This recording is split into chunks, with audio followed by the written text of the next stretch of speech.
I think there are 4 areas in which people make mistakes when applying to the University of Oxford. The first one is not applying. Now, it's the only sure way that you're not going to get into the university is if you don't send an application in.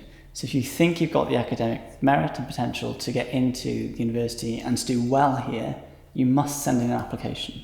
The second mistake is not practising for the admissions tests. Admissions tests might come as a surprise to lots of you, but many courses at Oxford have admissions tests.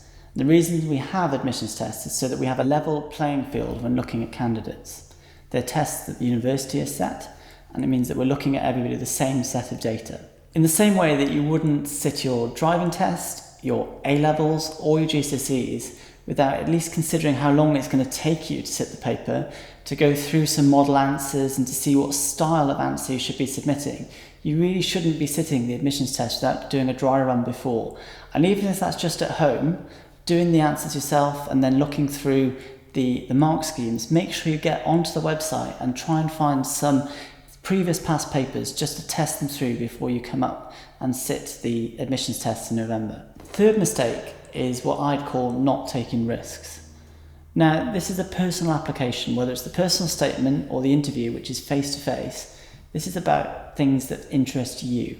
Now, it's really good if you can apply things to the course you'll be studying at Oxford, but there's no danger in looking around your subject. It's called wider reading. Don't worry about delving into work that's slightly away from the courses that you studied in school, but sort of touches on courses you might be doing at Oxford. If you were to get into the university, you would be studying a range of things around your subject.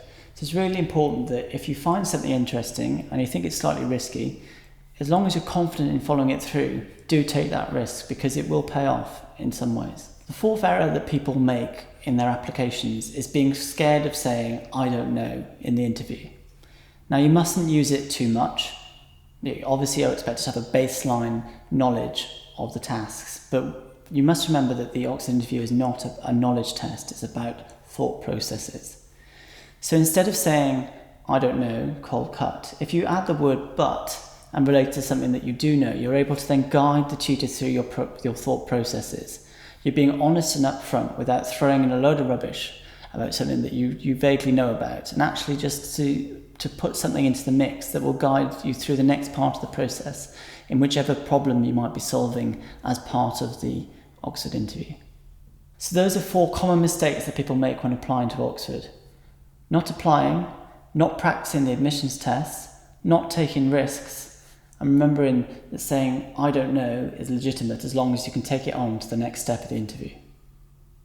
Thank you so much to Dan for agreeing to be interviewed. If you'd like to check out more videos about Oxford and Cambridge admissions, then check out the playlist that's on the screen now and linked in the description below. Also, take a look at the social media links in the description for St Peter's College, which is my old college. There are links to Facebook, Twitter, Snapchat and Instagram, where you can see a snapshot of student life at an Oxford college.